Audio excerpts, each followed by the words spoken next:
ராகு கேது ராகு கேது ராஜா எனக்கு நல்ல தொப்பையை போட்டு உட்காந்துருக்கா. சேலம் ராஜகணபதி மாதிரி இருக்கார். மரம் பாருங்க எப்படிப்பட்ட மரம். பெங்களூர்ல சுற்றி எல்லா சுப்பிரமணியனும் இப்படி இருப்பார். ஆமா, அது மாதிரி இங்க பிள்ளையாரெல்லாம் பக்கத்துல இருக்கு. பக்கத்துல லிங்கம் அது பெருமாள் நினைக்கிறேன். இது லிங்கம் தெரியுதா? ஆமா ஆமா, அது பெருமாள். பாருங்க இப்படி அந்த காலத்தில் தண்ணி ஃபுல்லாக ஓடும். இங்கே இறங்கி பழித்தொற மாதிரி குளிப்பா. தண்ணி இல்லாமல் இப்படி இருக்கு, இன்னும் தெரியல. ஓடை கனியமுத்தூர் அக்ரஹாரம் பழனியிலேருந்து ஒரு 7 கிலோமீட்டர் இருக்குங்க. அரசமரத்து அரசமரம் அதான் காமிச்சேன். அரசமரத்து பிள்ளையார், அரசமரத்து பிள்ளையார் இங்கே இருக்கார்.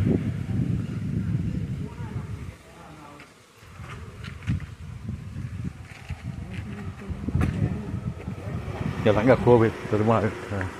இந்த கோவிலில் தான் பார்க்கலான்னு. கல்யாணி அம்மன் சமேத ஸ்ரீ கைலாசநாத சுவாமி தேவஸ்தானம் கலியம்புத்தூர். ஸ்ரீ கல்யாணி அம்மன் சமேத ஸ்ரீ கைலாசநாத சுவாமி தேவஸ்தானம் கலியம்புத்தூர் கோவில் தான்.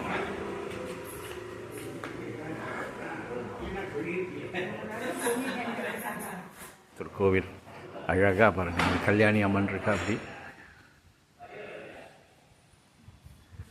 எல்லாம் அப்படியே நல்லா இருக்குங்க. இங்கே சிவன் இருக்கார், எல்லாம் இருக்கார். பார்த்தாச்சு, முடிஞ்சது. தின்ன மாதிரி கோவிலே அழகாக இருக்குங்க. அப்பாடி இந்த கோவில் தான்.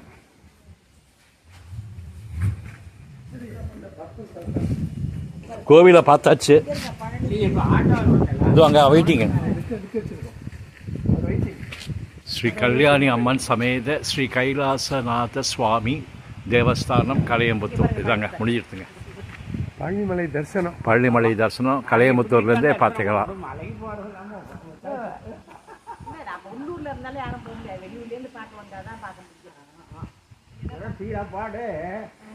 கோயம்புத்தூர் ஆத்திரை சாய்பாபா சந்தானம் இருக்கிறது பக்கத்தில் தான் இருக்கா. அது மாதிரி வந்துட்டு இந்த மாதிரி தக்கணும்டா. நீங்கள் என்ன பண்ணுறாலும் சாப்பிட்டுக்கிறோம். மலை போகணும், நீங்களும் வரணும். அப்பா